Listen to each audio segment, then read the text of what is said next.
여러분 안녕하세요. 지난 시간에 우리가 여러 가지 환율이 왜 변하느냐 이런 이야기를 갖다 했습니다만, 이 부분은 정리를 해도 해야 되느냐 그러면 여러분이 반복을 해도 나쁘지 않다 할 정도로 정말 이 부분은 우리가 꼼꼼히 정리를 하고 나가야 할 마지막 부위다 이렇게 생각할 수 있습니다. 거기에서 우리가 잠깐 복습 삼아 지난번 했지만 한 번 더 얘기하면 구매력 평가 이론이다. 그럴 때 가장 중요한 이야기는 바로 환율은 바로 기대 인플레이션에 비례하여 변한다는 이야기가 구매력입니다. 구매력을 나타낼 때 굉장히 중요한 이야기는 바로 똑같은 물건을 두 나라에 의해되는 이야기라면 만약에 살 때 이때 구매력에 영향을 받아서 환율이 변동하게 된다. 두 나라의 바로 달러와 원화는 어떤 물건을 살 때 미국에서 살 때와 우리나라에서 살 때의 그 가격에 뭐가 되느냐 그러면 바로 인플레이션, 일종의 하나의 뭐가 되느냐 그러면 바로 일종의 하나의 기대 인플레이션의 영향을 받아서 환율이 변동하고 있다. 이렇게 말하는 게 구매력이 됐습니다.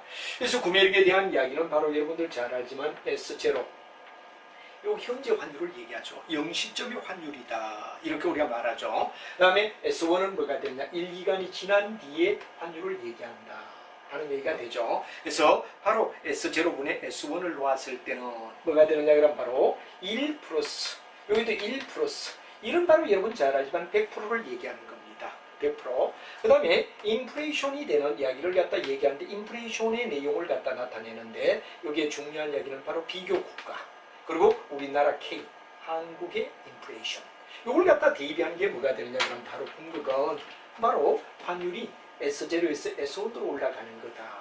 그래서 바로 우리가 봤을 때 타국 비교하는 타국이 뭐가 되느냐, 인플레이션과 그 다음에 뭐가 되느냐 그러면 우리가 자국의 인플레이션, 요 두 가지의 1에다가 자국의 인플레이션, 그 다음 타국의 인플레이션을 갖다가 뭐가 되느냐 그러면 비율을 전부 다 더한 게 뭐가 되느냐, 바로 S0에서 S1으로 변경되는 구매력에 의하여 바로 두 나라 사이의 구매력이 어떠냐, 똑같은 물건을 구입하는데 한국에서 구입할 때하고 미국에서 구입할 때가 바로 우리 한국의 환율을 갖다 결정짓는, 달러 환율을 결정짓는 내용이다 하는 이야기가 구매력 평가였다. 그런 이야기를 한번 좀 여러분 이해를 하시면 됩니다.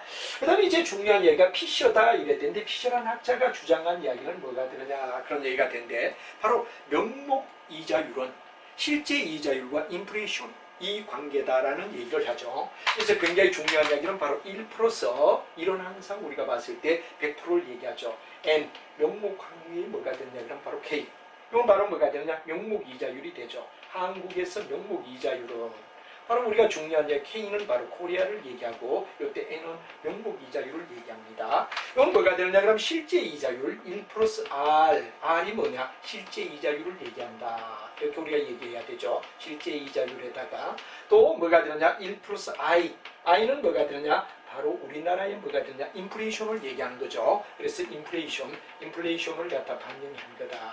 그래서 우리가 예를 들어서 한 나라에 우리나라 한국이라면 NK, 바로 한국의 명목 이자율은 1 플러스 명목 이자율은 실제 이자율과 한국에서 실제 이자율이 되겠죠. 그 다음에 한국에서 인플레이션을 갖다가 반영한 내용을 곱한 것과 같다 하는 이야기가 뭐가 되느냐 그럼 바로 PCN 효과라고 얘기를 했던 거 지난 시간 배웠지만 한 번 더 정리를 우리가 꼬박꼬박 해주자 이거죠. 이게 바로 명목 이자를 나타내는 거, 일종의 뭐가 됩니까, 우리가 봤을 때 N으로 표시한다 하는 말이 되고, 그럼 바로 명목 이자율은 실질 이자율에 기대 인플레이션을 갖다 뭐 하느냐 그러면 바로 영향을 합한 것과 같다, 하는 이야기를 여러분이 머릿속에 알아두시면 되겠다 하는 이야기가 되겠습니다.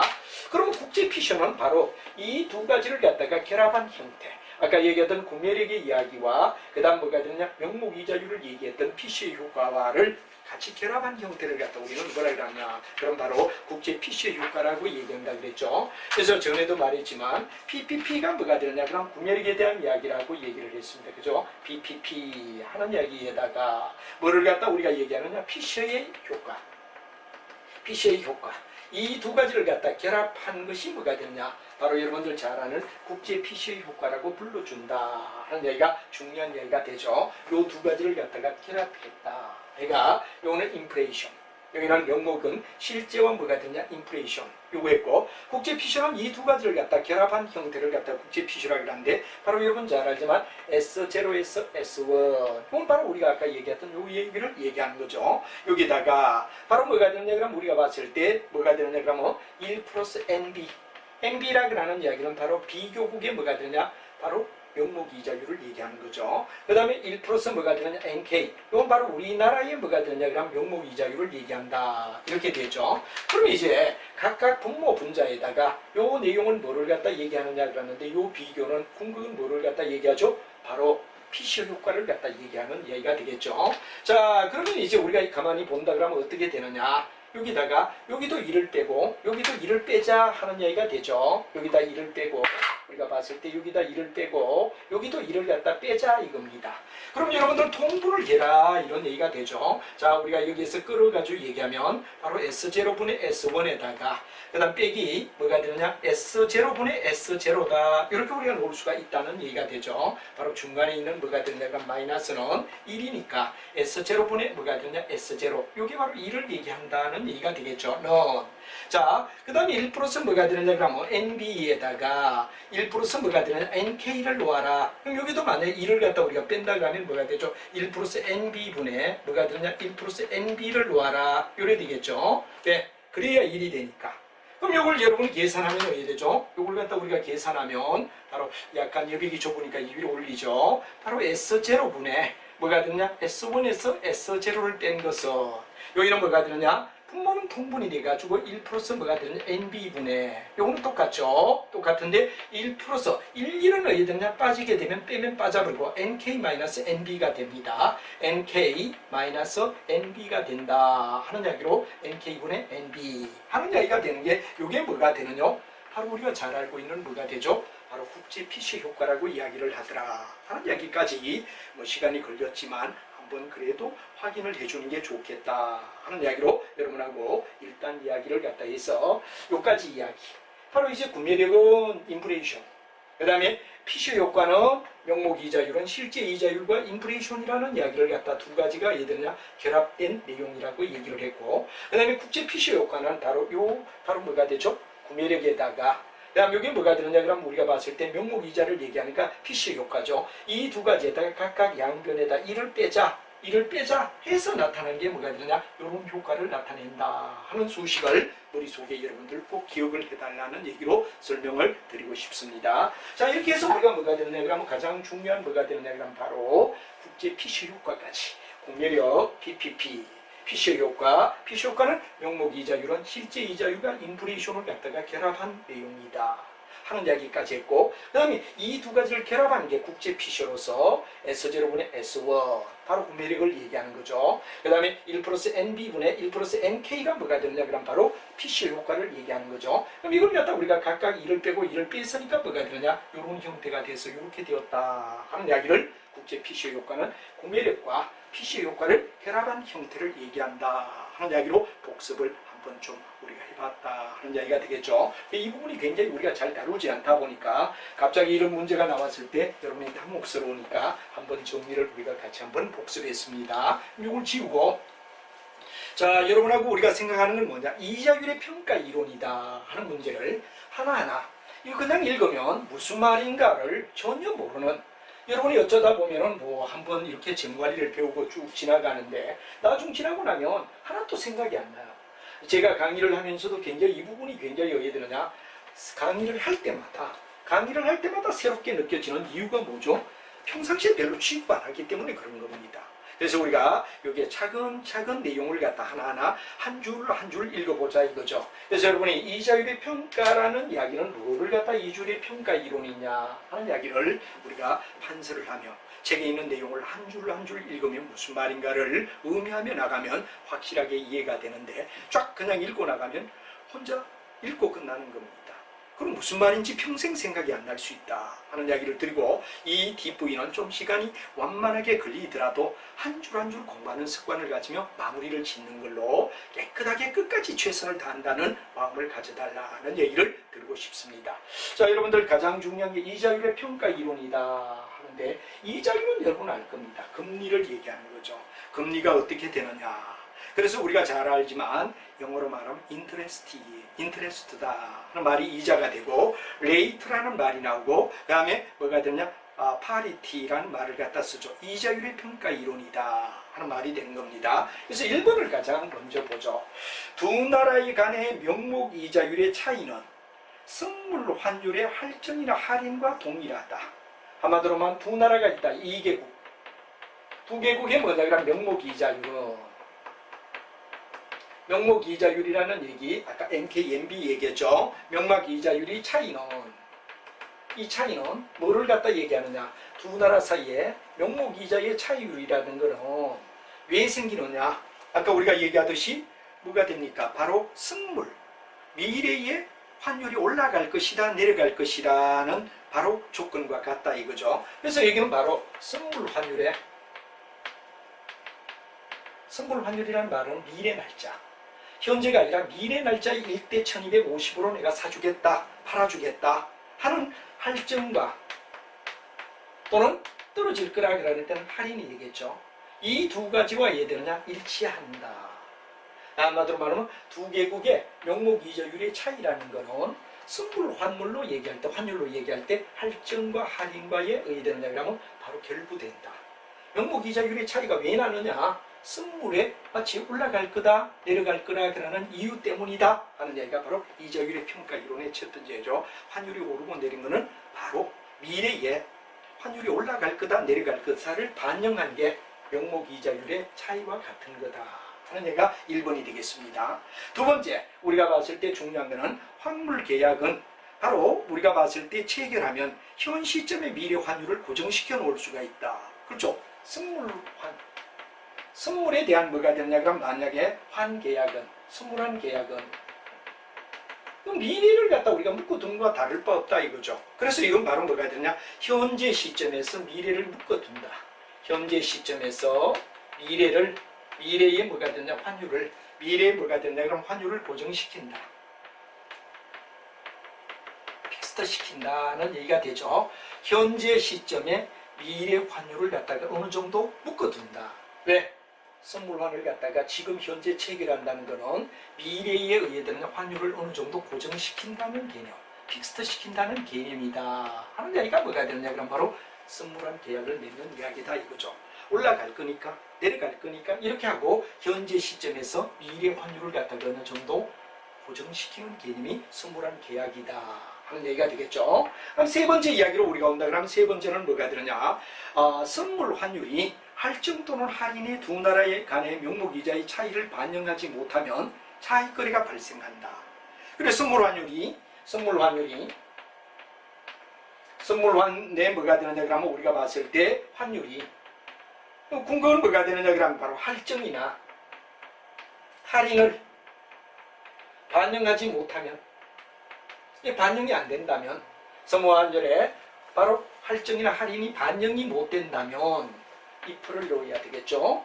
이게 만약에 안 된다면 뭐를 의미하죠? 그렇죠. 선물환율은 할증과 할인을 반영돼야 되죠. 근데 이게 반영이 안 된다면 바로 차익거래가 발생한다. 이게 반영이 돼야 정상인데 반영이 안 되면 바로 차이가 나는 뭐가 되느냐 그러면 환차이가 날 수 있다는 얘기를 얘기하죠. 그래서 우리가 일반적으로 봤을 때 이런 환차이가 난다면 바로 효율적 시장은 환차율이 나서 안 된다. 효율적 시장은 환율의 차이가 나서는 안 된다는 얘기가 되죠. 환율의 차이가 나지 않아야 정상이다. 이거죠. 그래서 우리가 봤을 때 환율의 차이가 없다가 효율적 시장이라면 환율의 차이가 없어야 된다 하는 이야기가 된다 이거죠. 그래서 동일 금융상품에 대한 투자 성과는 같아야 된다. 궁극은 환율의 차이가 없어야 되니까 뭐가 되느냐 그러면 바로 우리가 동일 금융상품, 똑같은 금융상품에 대하여 뭐가 되느냐 그러면 똑같은 금융상품을 우리가 취급했을 때는 바로 뭐가 되느냐 그러면 이 상품을 취급했다 그러면 바로 투자 성과는 같아야 된다. 이런 얘기를 갖다 쭉 해놨습니다. 다시 한번 이자율의 평가 이론을 갖다 우리가 차근차근 내용을 얘기한다면 여기는 한 줄 한 줄이 중요합니다. 두 개국 사이의 명목 이자의 차이가 난다는 것은 선물 환율이 올라간다거나 내려간다는 게 반영된 거다.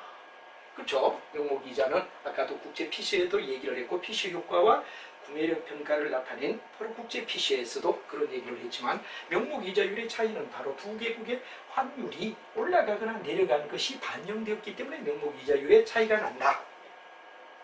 이해하시겠죠? 두 번째, 선물환의 계약은 현재 시점의 매매 환율을 고정시켜주는 개념과 같다. 왜? 선물을 갖다 맺었다 그러는 건 현재 시점에서 미래를 아예 환율을 예측해서 어느 정도 예측해서 자기들이 반영해서 계약을 맺었을 테니까. 근데 이 선물 환율이 만약에 할증과 할인을 반영해주지 못한다는 얘기는 잘못된 차익 거래라 그런 차이가 나는 거래를 발생한다.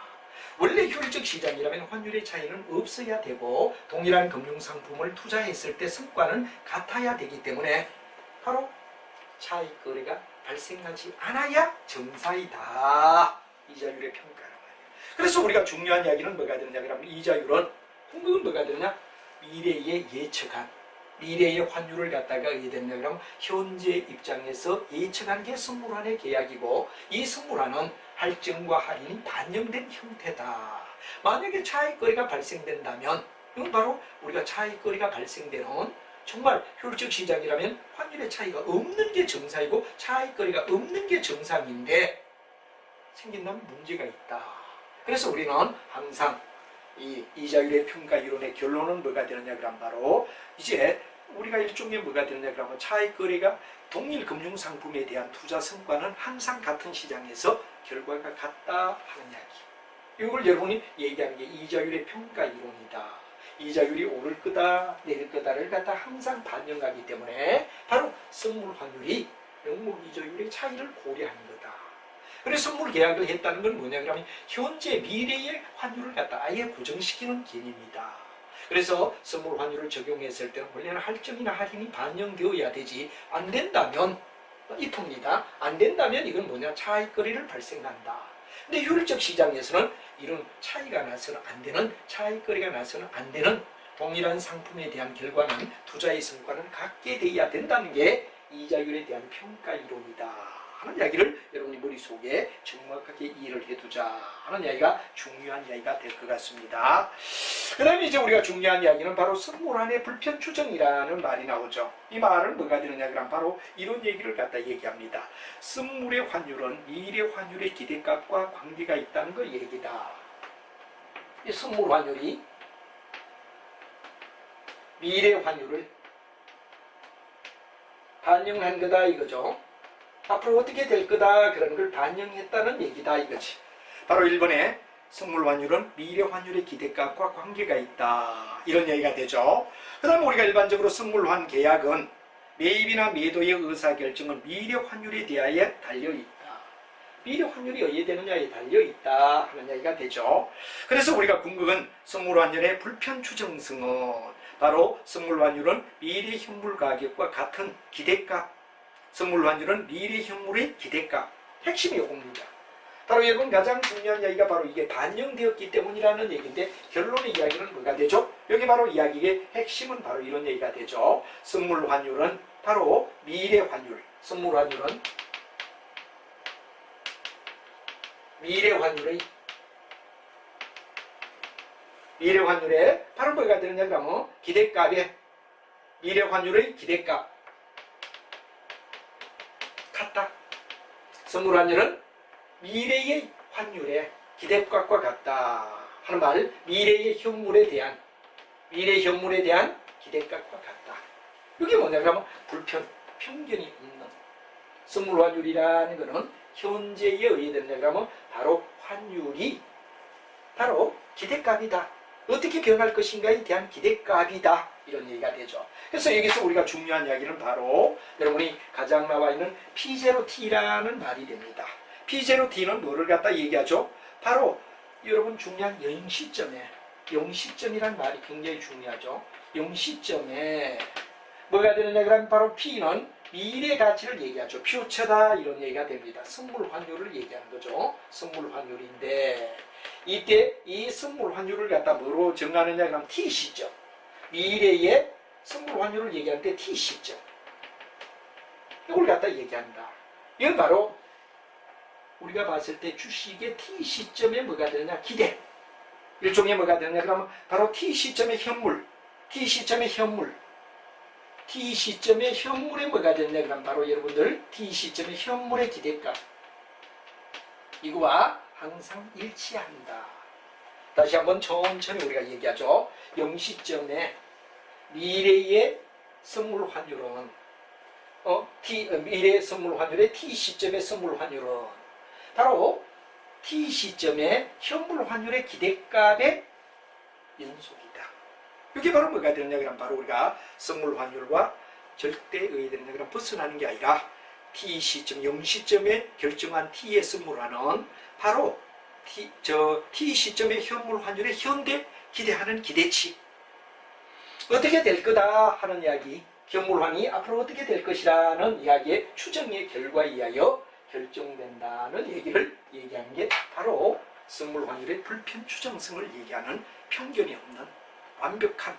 그래서 우리가 일반적으로 봤을 때 바로 0시점에 미래 선물 환율의 T 시점의 가격은 바로 현재 이 바로 현물의 기대값이 어떻게 될 것인가 하는 기대값에 영향을 받는다는 얘기로 설명할 수 있다는 이야기가 아주 중요한 이야기다 하는 이야기로 한번 정리를 마무리를 해주고, 이제 우리가 뭐가 되느냐 그러면 예제를 여러분하고 풀며 이 이야기에 대한 의미가 뭔가를 생각해보고, 요 부분은 좀 꼼꼼하게 여러분이 체크를 잘 해주십사 하는 이야기를 거듭 부탁드리고 있습니다.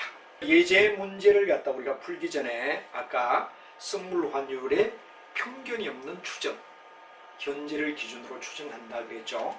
예를 들어 한 번만 더 우리가 얘기를 한다 그러면 이런 얘기가 될 겁니다. 바로 여러분 0시점에 미래 가치 2인데 T 시점의 미래 환율은 요겁니다. 0시점에 결정된 T 시점의 선물 환율은 하는 말이 되죠. 바로 이해되느냐 그러면 기대다 그러는 E를 갖다 써서 expect란 말을 갖다 써서 E가 되죠. 기대하는 뭐에 대하여? 바로 T 시점의 현물, 스포트란 말의 현재의 물건을 얘기하고 T 시점의 현물 가치의 기대치다, 기대치다 하는 이야기. 천천히 다시 한번 얘기하면 0시점, 바로 여기서 우리가 중요한 0시점에 바로 뭐가 되느냐 그러면 바로 결정된 T 시점에 뭐가 되느냐 그러면 T 시점에 선물환이 되죠. F가 바로 뭐가 되느냐 그러면 바로 퓨처를 갖다 나타내기 때문에 선물환율은 이렇게 되죠. 선물환율은. 그래서 0시점에 바로 결정된 T 시점의 미래 환율은 바로 뭐가 되느냐 그러면 바로 ST를 갖다 얘기한 데고 T 시점에 현물환의 기대치다. 기대되는 기대치를 얘기하는 거다. 여기서 편견이 없다 하는 얘기를 얘기합니다. 다시 한번 천천히 우리가 정리하면 0시점에 미래 환율인 T 시점의 미래 환율은 바로 뭐가 되느냐? 현 T 시점의 현물환의 기대, 현물환이 어떻게 변해가지 하는 게 이게 바로 선물환의 뭐가 되느냐 그러면 결정이다 하는 이야기를 설명하고 있다는 걸 여러분이 이해를 하시고, 이게 바로 뭐가 되느냐 그러면 바로 선물 환율의 편견이 없는, 불편이라는 말은 편견이 없는 추정설이라는 얘기를 여러분이 알아두시면 충분히 이해가 되리라 생각합니다. 자, 그러면 이제 뭐 환위험의 관리에 들어가기 전에 우리 책에서 나와 있는 예제를 여러분하고 요거 잘 이해를 하고, 예제를 갖다 우리가 한번 잘 풀며 하나하나 이 부위는 조금 승리가 급하지 않게끔 차근차근 나갈 필요가 있다. 왜? 환율에 대한 이야기까지 앞에도 얘기를 했지만 우리가 환율의 이야기는 굉장히 중요한 이야기가 바로 피셔 효과, 구매력, PPP. 뭐 구매력은 잘 알지만 뭐가 됩니까? 바로 S0와 S1은 바로 1 플러스 뭐가 됩니까? KB. 그 다음에 1 플러스 뭐가 되는 IB, 1 플러스 IK.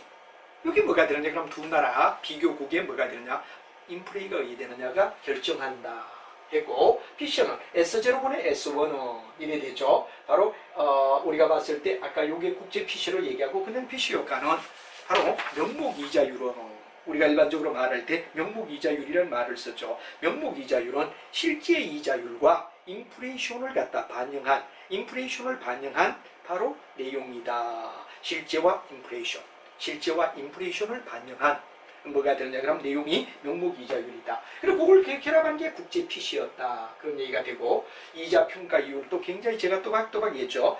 바로 여러분 중요한 이야기는 이자는 뭐가 되느냐, 두 나라 사이의 명목이자율의 차이는 선물의 할증 할인을 통일하게 해준다. 선물한 계약은 바로 현재 시점의 환율을 고정시켜 놓을 수 있다고 본다. 선물환율에 뭐가 되냐, 할인이나 할증은 두 나라 간의 명목이자율의 차이를 반영하는데 못한다면 차익거래가 발생될 수 있는 문제가 된다. 근데 효율적 시장에서는 차익거래가 발생할 수 없다. 그래서 동일한 금융상품에 대한 투자 성과는 같아야 된다. 그러는 것이 이자율의 평가 이론이다 하는 말을 우리가 했고, 그 다음에 아까 말하듯이 바로 0시점의 FT, T시점의 미래 선물환은 바로 뭐가 되냐, 현재 입장에 뭐가 되냐 그럼 바로 T의 현물의 가치가 어떻게 변하느냐가 반영된 거다 하는 게 불편 추정설이었다는 것까지, 이 부분은 하나하나를 꼼꼼히 생각하며 자꾸 반복을 하더라도 이해하려는 노력이 필요한 부위다 하는 이야기가 되겠습니다. 그럼 여러분과 함께 예제 문제를 우리가 하나하나 풀어보죠. 자, 여기는 예제가 안 나와 있습니다만 예제 문제로 우리가 넘어가서 예제 문제로 우리가 한번 하고 환에 대한 관리를 여러분하고 같이 한번 보도록 하죠. 자, 여러분 거기 보면 바로 1월 1일 현재 달러화에 대한 원화의 환율이 1200원이고, 그 다음에 한국의 물가는 연 16%, 미국의 물가는 연 8%로 예상된다. 단 두 국가의 실질 이자율은 연 4%이다. 만약 이럴 때 구매력 평가설에 의하여 6개월 후에 현물 환을 갖다 구하라. 바로 구매력 평가설. 아까 얘기하듯이 구매력 평가설에 의하여 뭐를 갖다 구하라. 그렇죠. 구매력 평가설에 근거하여 6개월 후에 기대 현물 환에 뭐가 되느냐 그럼 바로 현물환을 갖다 구해봐라 하는 말이 되죠. 그럼 여러분 아까 얘기하던 기대 현물환 구매력에 의한 평가에 의하여 바로 구매력에 의한 평가설을 갖다 우리가 앞에서 배웠죠. 구매력에 의한 평가설과 그 다음에 이제 우리가 뭐가 되느냐 그러면 그 내용을 갖다 이용해서 뭐가 되느냐 그러면 바로 문제를 구해봐라. 자, 여러분들 구매력의 평가설은 아까도 말했지만 0시점에 뭐가 되느냐 환원, 0시점에 뭐가 되느냐 그러면 현물환원 이래 되죠. 1시점에 뭐가 되느냐 현물환과 비교했을 때 1 플러스 요거는 뭐가 되느냐 그러면 인플레이션을 나타내는 B, 거래국의 뭐가 되느냐 그러면 바로 환율. 그 다음에 뭐가 되느냐 1 플러스 뭐가 되느냐 I의 인플레이션의 K, 요건 바로 우리, 요거는 타국, 요건 우리, 요 1 플러스 1 플러스 요거에 대입해주자 이런 말이 되겠죠. 그럼 여러분 주어진 조건 속에서 뭐가 되느냐 그럼 현재 환율이 1200이다 이렇게 됐죠. 그럼 1200을 S0 이 자리였고 바로 우리가 봤을 때 S1을 갖다가 어디에 되느냐 놓아라 이거죠. 바로 일시점에 미래 환율이 어디에 될 것인가를 우리는 생각해주자 이런 얘기가 되겠죠. 자, 그 다음에 이제 뭐가 되느냐 1 플러스, 자 단 여기서 조심해야 할 건 바로 6개월, 여기에 중요한 6개월 후를 묻고 있죠. 그리고 여러분이 굉장히 중요한 이야기는 16%는 어디에 되죠? 16%다. 그런 말이 뭐가 되느냐 그럼 바로 한국, 코리아의 뭐가 되느냐 그럼 내용이 되고, 그 다음 비교국인 뭐가 되느냐 미국은 8%다 이렇게 됐어. 근데 이걸 갖다가 우리가 봤을 때 6개월이니까 2로 나누어라. 6개월이니까 2로 나눠라. 이유는 왜? 1년은 바로 여러분 잘 알지만 12달인데 12분의 6이 되기 때문에 2로 나눠야 된다. 바로 우리가 봤을 때 1년이 12달인데 6개월만 따져라. 그럼 이건 뭐가 되냐 0.08이 돼야 되겠죠. 바로 0.16에서 0.08이 되고, 이건 0.08이니까 0.04가 된다는 얘기가 되지. 그럼 이걸 갖다 우리가 대입해 주자 이거죠. 그럼 여기는 0.04, 우리가 일반적으로 미국, 바로 여러분 잘 아는 뭐가 됩니까? 비교 대상국이라 그랬고, 요 K가 뭐냐? 우리나라란 말이야. 그럼 1 플러스 여기는 얼마냐? 0.08이 되겠죠.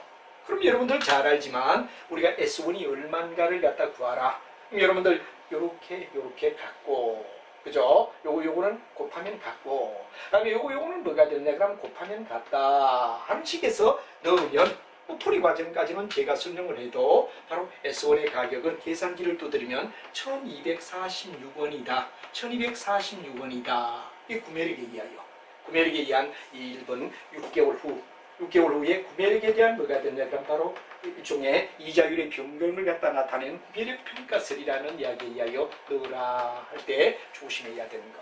바로 한국은 16%가 되니까 12분의 6이니까 2로 나눠줘야 되죠. 그래야 0.08 반년이니까. 미국은 뭐가 되느냐? 비교되는 미국의 경우는 8%니까 이걸 2로 나누면 0.04가 된단 말이야. 왜 2로 나누죠? 6개월. 12분의 6. 이게 되니까 뭐가 되느냐? 2로 나눠줘야 된다. 그럼 이 자리에 바로 0.08과 0.04를 놓고 1200을 놓고 S1을 놨더니 S1의 가격은 1246원이다. 하는 게 뭐냐? 구매력 평가설에 의하여 환율이 변경되는 걸 갖다 우리는 알 수가 있다 하는 말을 우리가 놓으면 되는 거다 이거죠. 그리고 여러분 구매력 평가설에 의하여 이루어졌다 하는 이야기를 우리가 알고 또 희설이 있으니까 비교하며 꼼꼼히 여러분이 대비를 하며 왜 그렇게 되느냐 하는 이야기를 머릿속에 생각해주면 이 문제가 해결이 되고 또 이런 문제를 한번 지나가면 나중에 다시 접할 기회가 없기 때문에 차근차근 우리가 풀어줄 필요가 있다 하는 말을 거듭 강조를 드리죠. 자, 두 번째는 뭐라 그랬냐? 국제구매력 효과에 의하여 만약에 6개월 후에 역시 봐라. 아까 얘기했지만 국제구매력 그런 말을 우리가 얘기했던 바가 있죠. 바로 여러분 잘 알지만 1 플러스 NK에 뭐가 되느냐 그럼 바로 NK 명목이자율은 자 여러분들 명목이자 한국을 얘기하는 거죠. 한국의 명목이자는 이렇게 될 겁니다. 뭐로 우리가 나누느냐 그럼 바로 1 플러스 R 이거 실제 이자율이지. 실제 이자율. 실제 이자율이란 말이야. 이게 뭐가 되느냐? 명목이자율이다. 명목이자율이다. 이게 실제 이자율이고 이게 명목이자율이다. 이렇게 되지. 그러다 뭐가 되느냐 그럼 여러분 잘 아는 1 플러스 뭐가 되느냐 그럼 바로 여러분 이 IM 뭐가 인플레이션의 K 이걸 갖다 반영한 게 다 이렇게 되죠. 미국의 경우를 갖다 우리가 본다면 미국도 역시 해야 되죠. 1 플러스 N 뭐가 되느냐 B NB라고 우리가 말할 수 있죠. NB는 또는 미국이니까 NA, 아메리카라고 얘기해서 NA라 그래도 되겠습니다. 요거는 바로 1 플러스 뭐가 되느냐 R에다가 1 플러스 뭐가 되느냐 그럼 바로 여러분들 인플레이션을 나타내는 미국의 인플레이션 요거란 말이야. 요걸 대입해줘라. 요거 대입해줘라. 그럼 여러분들이 왜 되느냐 그럼 우리가 문제를 풀 수 있는 이야기가 된다는 얘기가 되죠. 그리고 이걸 갖다 우리가 대입해가지고 풀면 뭐가 되느냐 단 여기서 조심할 거는 자 우리가 미국부터 한국부터 우리가 이어볼까요? 한국에 만약에 여기였는다면 뭐가 됩니까? 1. 이런 1이야. 다음 여기에 뭐가 되느냐 그럼 바로 여러분 중요한 명목이자율을 나타내죠. 명목이자율을 나타내는데 명목이자율은 뭐가 되느냐 그런데 우리가 봤을 때 바로 여기에 나타나는 이자율이 얼마냐? 4%라고 나왔어요. 바로 단 두 국가 간의 실질 이자율인 명목이자율은 4% 동일할 때 4%인데 6개월이니까 뭐가 되느냐? 바로 0.02가 되겠죠. 0.02다 하는 말이 되겠습니다. 0.02다. 하는 말이 되죠. 그 다음에 0.02에다가 우리가 봤을 때 뭐가 되느냐 그러면 실제 이자율이 우리가 명목 이자율 요걸 갖다 우리가 요거는 1 플러스 다시 한번 얘기하면 NK는 명목 이자율은 이렇게 되죠. 바로 여기에 실제 이자율과 그러면 1 플러스 뭐가 되느냐 실제 이자율이 0.02라 그랬어. 0.02가 실제 이자율이야. 다음 여기 뭐가 되느냐 인플레이션을 갖다 아까 배웠을 때 우리가 얼마나 그랬는가 그럼 8%라 그랬죠. 반년은 8%라 그랬어. 여기 뭐가 되느냐 이자율이야. 그럼 우리가 계산했을 때 뭐가 되느냐 그럼 바로 NK가 이해되죠. 이걸 우리가 풀어주면 되지. 이걸 풀었더니 NK가 얼마 나왔느냐 NK가 바로 여러분들 잘 아는 0.1016 뭐 계산기 두드리면 될 겁니다. 그 다음에 여기 미국을 갖다 볼 때 1 플러스 뭐가 되느냐 NA 아메리카는 1 플러스 뭐가 되느냐 실제 이자율 0.02에다가 아까 얘기할 때 1 플러스 뭐가 되느냐 0.04라고 얘기를 했습니다. 0.04. 그래서 결국은 명목이자의 NA는 미국의 명목이자는 얼마냐 계산한 결과를 갖다 했더니 0.06 그 다음 뭐가 되느냐 그러면 08이다. 뭐 계산은 제가 하지 않아도 여러분 대입해주면 충분히 풀 수 있다라는 말로 이 문제까지 풀면 바로 피셔 효과. 피셔 효과에 뭐가 있느냐 6개월 후에 명목이자율, 실제 이자율의 관계를 갖다 우리가 나타낸다라고 말할 수 있지 않느냐 하는 얘기가 되죠. 그래서 여기에 NK와 NA를 갖다 우리가 구했다 이거죠. 그럼 아까 얘기하던 뭐가 됐냐 국제 피셔 효과는 어떻죠? 국제 피셔 효과는 아까도 말했지만 자 왜 되죠? 우리가 봤을 때 S0, S1 다음 뭐가 되느냐 그럼 1 플러스 뭐가 되느냐 그러면 바로 여기 NA 여기 뭐가 되느냐 1 플러스 NK 이렇게 우리가 된다라는 얘기를 갖다 우리가 놓죠. 여기에 대입을 하게 되면 바로 우리가 봤을 때 1200이다. S1의 시점은 모르겠다. 그럼 여기에 뭐가 되느냐? 그럼 1 플러스 뭐가 되느냐? NA는 여기 바로 우리가 계산한 이야기가 나오죠. NA는 0.0608이다. NA란 말이야. NK가 얼마냐? 1 플러스 뭐가 되느냐? 0.10 뭐가 되느냐? 그러면 16이다. 이렇게 되지. 그럼 이걸 갖다 우리가 풀어가지고 이렇게 풀면 결과는 S1은 얼마가 나오느냐? 1246원이 나오더라. 이게 뭐가 되죠? 바로 정답이다 하는 이야기를 세 문제를 앞에 있는 내용 얘기하여 반드시 풀 수 있게끔 여러분이 이해를 하시고 정리를 해달라는 얘기를 드리며 이제 마지막 환유형으로 넘어가서 환유형은 어떻게 되느냐 하는 이야기. 이 문제 반드시 예제 문제를 풀어서 자기 거로 만들어주는 게 매우 중요하고 이해를 꼭 해주십사 하는 이야기를 드리겠습니다. 자, 그러면 이제 여러분과 함께 재무관리의 막바지로 우리가 쏙 들어가가 이론이 이제 기초이론에서는 막바지로 접어들고 있는데 여기 내용을 갖다 또박또박 우리가 정리하며 정리를 한번 해보도록 하죠. 자, 여러분 중요한 환유형 관리다. 그런데 이 환유형이라는 말은 앞에도 나왔습니다만 환율의 변동을 갖다가 환율의 변동이 이 환유형은 바로 궁극은 환율의 변동으로 환율이 변해가지고 뭐가 되느냐 그럼 기업이 부담하는 기업의 부담에 뭐가 되느냐 그럼 바로 환부담을 궁극은 뭐가 되느냐 그럼 환유형이라고 얘기하더라. 이제 환율이 변동하게 되면 기업은 여러 가지 부담을 안게 되겠죠. 왜? 외국에서 자본을 빌려왔다면 환율에 따라 우리는 부담이 늘어난단 말이야. 이렇게 환부담이 늘어나는 경우, 환부담이 늘어날 때를 갖다 우리는 환위험이라고 불러준다 하는 거. 다시 한번 환율의 변동으로 인하여 기업의 부담에 환부담이 늘어났다 이럴 때 이건 뭐라고 하냐? 환위험이라고 불러준다 하는 이야기를 여러분이 알아두시면 되겠습니다. 그 다음에 이제 여기도 별거 아니지만 환산한 노출, 거래환 노출, 경제환 노출 이 세 가지에 대하여도 정확하게 깔끔하게 정리를 해두면 뒤에 절대 여러분이 어디 되느냐? 혼란에 빠지지 않는다 하는 이야기를 얘기할 수 있죠.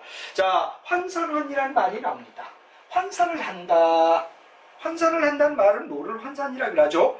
바로 재무제표상의 기록. 재무제표상의 기록을 갖다 얘기한다. 그런 얘기가 되죠. 재무상태나 경영성과의 달라질 가능성. 한마디로 뭐 재무제표상의 재무제표. 여러분이 잘 알지만 재무제표는 뭐가 있습니까? 재무제표다. 그럴 때 재무제표는 여러분 잘 아는 바로 BS와 IS를 얘기하죠. 이 BS와 IS를 재무제표라고 우리가 말하는데 여기 어디에 되느냐 그러면 바로 어떠냐 그러면 재무상태나 경영성과가 달라질 가능성. 이 달라질 가능성을 갖다 우리는 뭐라고 하냐 그러면 바로 환산의 이야기요.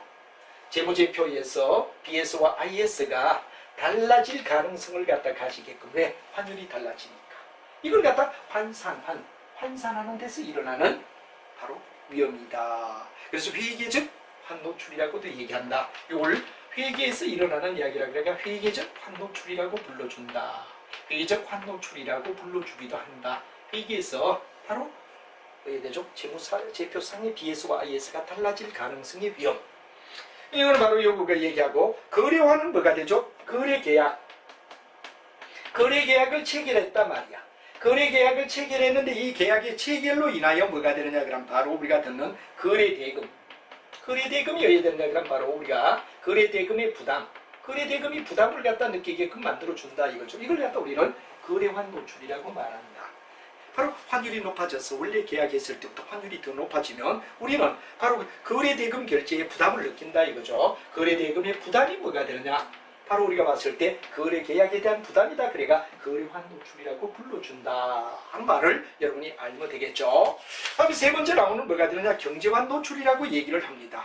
환율의 변동으로 경제환이라는 말은 환율의 변동으로 인한 바로 여러분 잘 알지만 환율이 올라갔다 내려갔다 그럴 때 환율의 변동이라고 하죠. 이게 미래 수익과 미래 비용.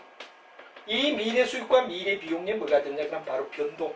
이걸 갖다 경제환 노출이라고 하더라. 그래서 우리가 잘 알지만 미치는 영향. 이게 바로 뭐냐 그럼 경제환 노출이다. 미래 수익과 미래 비용이 어떻게 되느냐? 달라지게 될 환율의 변동을 위한 미래 수익과 미래 비용이 달라지는 걸 경제 활동하는 데 주는 바로 환율의 위험을 갖다 얘기하며, 바로 이렇게 될 때 이를 순현재 가치로 측정했을 때 이 경제환 노출이라고 얘기한다. 이런 미래 수익과 미래 비용을 갖다 현재 가치로 왜 되느냐? 그럼 바로 우리가 나타냈을 때 바로 되는 부담. 이 부담을 갖다 우리는 뭐라 그러냐? 부담이 늘어나는 걸 갖다 우리는 일반적으로 환율의 변동에 의한 바로 미래 수익과 미래를 현재 가치로 우리가 따졌을 때 늘어나는 부담을 우리는 경제환 노출이라 불러준다. 이건 재무제표. 이거는 바로 거래 계약. 이건 환율의 변동으로 인한 미래 수익, 미래 비용의 현재 가치. 이걸 갖다 여러분이 체크를 정확하게 해주시면 전혀 어려움 없이 해결이 될 수 있다 하는 이야기가 되겠습니다. 여러분, 우리가 일반적으로 봤을 때 여기에 직접 금융, 그리고 간접 금융, 그리고 뭐가 되느냐 그러면 역내시장, 역외시장. 이게 왜 되느냐 그러면 그 개념을 갖다 이해함으로써 여러분들 잘 아는 뭐가 되느냐 그러면 현지 금융이냐, 유로 통화냐, 국제 금융이냐, 유로 채권이냐, 유로 이제 외국 채권이냐, 이런 이야기가 상당히 우리가 해야 되느냐 그러면 재무관리의 마지막 부위로서 여러분이 한번 체크를 해야 될 이야기다 하는 이야기가 되어서 여러분하고 이야기를 하도록 하죠. 비교적 우리가 직접이다 그러는 이야기와 간접이다 그러는 이야기는 뭐를 의미하죠? 우리 책을 보면 나와 있는데, 직접과 간접은 내가 직접 돈을 꾸느냐, 아니면 채권을 발행해가 돈을 갖다 우리가 빌리느냐 하는 이야기가 굉장히 직접과 간접이 되는 겁니다. 그래서 우리가 일반적으로 봤을 때 뭐가 되냐? 직접은 돈을 갖다가 해야 되는데, 그러면 돈을 직접 해야 되는데, 그러면 빌린다는 얘기가 되죠. 빌린다. 이럴 때 우리가 직접 금융이라고 얘기를 합니다. 근데 간접 금융은 바로 뭐가 되느냐? 그럼 주식이나 채권을 우리가 일반적으로 봤을 때 주식과 채권을 갖다 발행한다 이겁니다. 주식과 채권을 발행해서 돈을 갖다 간접적으로 빌린다. 이 직접은 금융기관으로부터 돈을 직접 빌린 걸 얘기하고, 간접은 뭐가 되느냐? 주식과 채권을 발행하여 바로 돈을 끌어였는 걸 갖다 간접이라고 부를 수 있다 하는 이야기를 여러분이 알아두시면 될 것 같습니다. 그래서 직접은 돈을 은행 차용하는 거고, 바로 우리가 봤을 때 간접은 뭐가 되느냐? 주식과 채권을 발행하여 뭐가 되느냐 그럼 돈을 갖다가 이제 바로 대중들로부터 빌린다는 개념을 가졌다는 얘기가 굉장히 중요한 이야기가 되기 때문에 이 부위를 여러분에게 살짝 더 보완을 하고 있습니다. 자, 그 다음에 이제 우리가 봤을 때 여기서 역내다 그런 말과 역내시장이라는 말이 나오죠. 그 다음에 여기 뭐냐 그러면 우리가 봤을 때 역외시장이다 하는 문제가 여기 있을 겁니다. 그 역내와 역외, 이건 뭐를 갖다 얘기하느냐 그러면, 역내는 쉽게 얘기하면 뭐가 되느냐 그러면 환산, 통화를 발행한 금융기관, 통화를 발행한 나라의 금융기관이다 이거죠. 그래서 우리가 일반적으로 봤을 때 통화를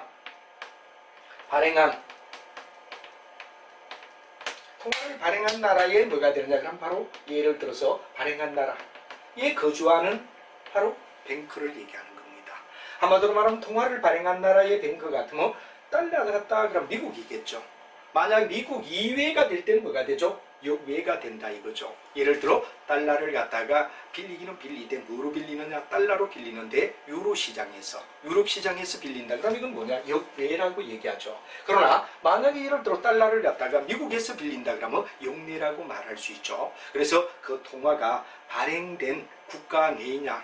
만약에 여기서 뭐에 들어냐? 통화를 발행한 국가 외, 통화를 발행한 국가 외.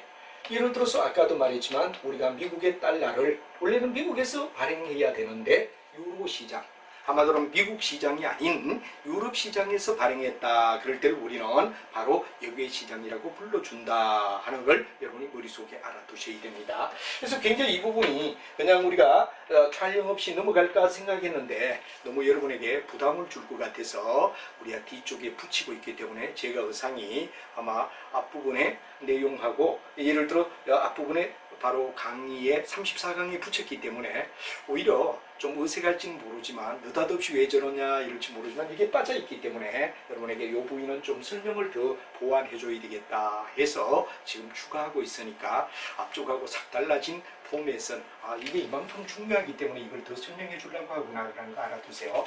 다시 한번 얘기하면 직접은 바로 돈을 직접 차입한다.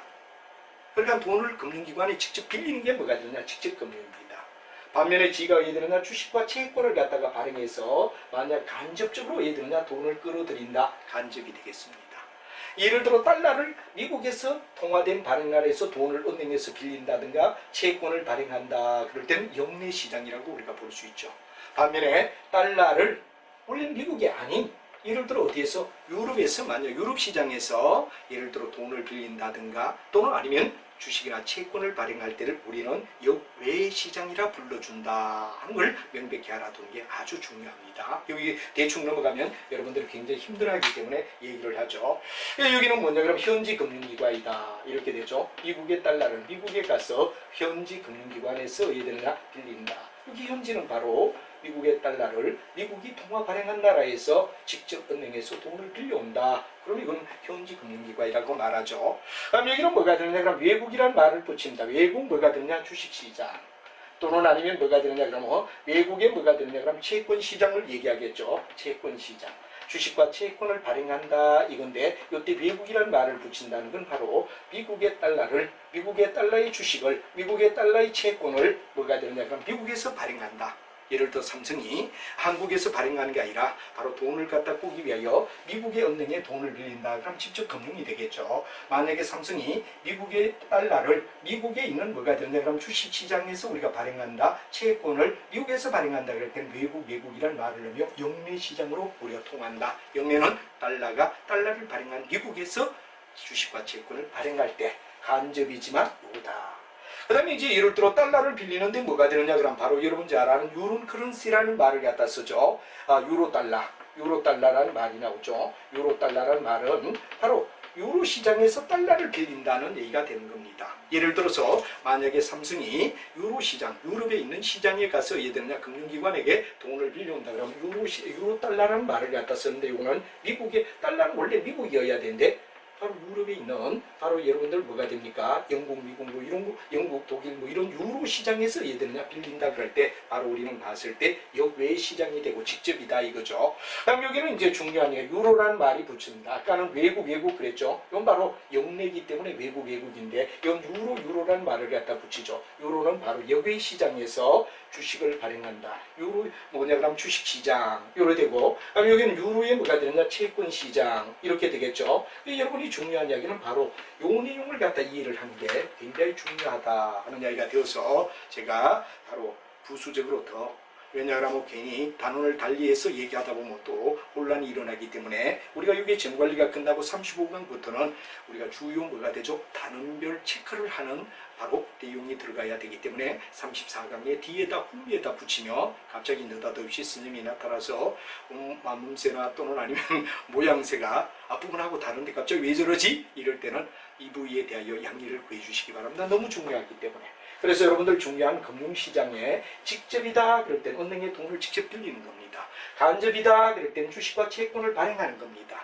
그럼 예를 들어 달러를 빌리는데 미국에서 그럴 때는 미국에서 돈을 빌린다 그럼 현지 금융기관이라고 말하죠. 근데 만약에 예를 들어 미국에서 미국의 달러를 주식시장에 발행한다. 미국에서 미국의 달러를 채권으로 발행한다 이럴 때는 간접이라는 얘기가 되고 외국이라는 말을 붙여주면 됩니다. 그럼 바로 똑같은 통화를 발행하는 나라에 있어 영내에서 얘기하죠. 그러나 예를 들어서 통화를 빌리기는 빌리는데 달러를 빌리는데 유럽 시장에서 그러니까 미국에서 발행하는 게 아니라 미국 이외에 원래 달러는 미국에서 발행하는데 유럽에서 빌린다면 유로 뭐가 되느냐 그럼 바로 달러라는 말을 쓰고 이건 직접 돈을 빌리는 거죠. 그 다음에 유로 주식시장, 유로 채권시장이라는 거는 바로 유럽에서 주식과 채권을 발행하여 달러를 빌릴 때 일어나는 이야기다. 한만 안다면 충분히 여러분이 무슨 말인가를 갖다 이해하는데 도움이 되리라 생각하고 여기에 대한 이야기를 밑에 쭉 설명이 되어 있는데 참고를 해주셔야 되겠다 하는 이야기를 더 덧붙여 주겠습니다. 그리고 이제 최후의 마지막 오브쇼 금융이다.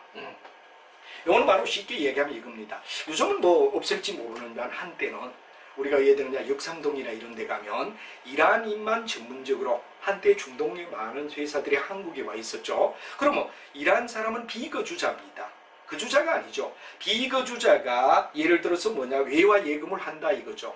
근데 여기는 어디에 되느냐 그럼 비거주자에게 돈을 갖다가 어디에 되느냐 그럼 바로 연나 예금을 받아가 비거주자에게만 어디에 되느냐 바로 대출을 해주는 한마디로 말하면 역삼동에 있는 중동시장의 아랍인을 위하여 또는 이란을 위하여 이란 예금 이런 게 있었단 말이야. 요즘은 뭐 제가 역삼동 그게 가보지 않았는데 한때는 우리나라의 중동에 많은 어떤 그런 기업들이 한국에 와 있었다 이거죠. 그때 뭐가 되느냐, 역삼동에 가면 바로 이란 은행, 이란인들만 예금하고 이란인들에게만 대금해주는 우리나라에 있는 금융기관을 갖다가 뭐라 그러냐, 오프쇼어 금융이다 그러죠. 한 나라의 예금 취급기관이 비거주자로부터 돈을 받아가지고 외화를 갖다 예금을 받아가지고 비거주자에게만 뭐가 되느냐 그러면 대출해 줄 수 있는 은행, 이런 걸 갖다 오프쇼어 금융이다 하는 말을 쓰고 한국인은 전혀 관계가 없죠. 그래서 생각이 안 날 때는 역삼동에 옛날 한때 있었던 중동에서 파견된 바로 이란인을 위한 예금 시장이 있었는데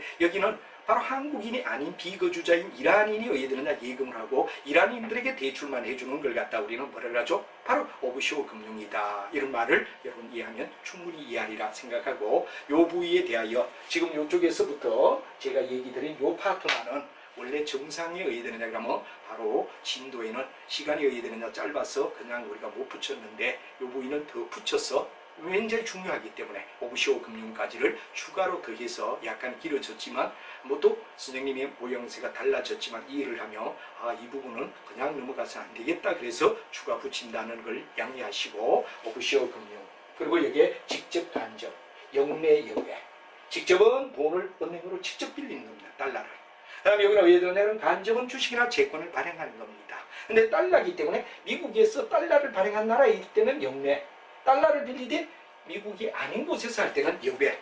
예를 들어서 유로 시장 같은데 그래서 앞에 유로란 말이 붙고 여기는 외국이란 말이 붙는다는 걸 이해를 하고 오프쇼어 금융은 바로 역삼동에서 이란인들만 위한 어떤 금융기관, 우리 국내에 있는 거주자들은 전혀 왜 됩니까? 관계가 없죠. 그래서 바로 중동에 파견되어서 장사를 하는 상인들의 돈을 받고 자기들이 예금을 받고 또 그들에게 대출해주는 전문 역삼동에 있는 중동 뭐가 되냐 이란인을 위한 시장이다. 뭐 요즘은 어떤지 모르겠습니다. 한때 있었습니다. 이런 걸 갖다 우리는 오프쇼어 금융이라고 불러준다 하는 이야기를 여러분이 이해하시면 충분히 되리라 생각하고 재무관리를 여기서 1단계는 뭐가 되느냐 마무리를 하고 여러분과 함께 이제 다음 장부터는 뭐 시험 문제 또 아니면 뭐가 되느냐 그럼 나올 만한 예상 문제 이런 것들을 진행해서 하고 그 다음에 이제 그 부분이 끝나게 되면 뭐가 되느냐 그러면 재무관리 2 바로 재무관리 연습이라는 문제를 가지고 여러분 다른 책으로 가지고 바로 문제풀이 위주로 설명을 해나가겠다라는 것도 안내를 드리며 끝까지 파이팅을 여러분에게 부탁드립니다. 여러분 수고했습니다.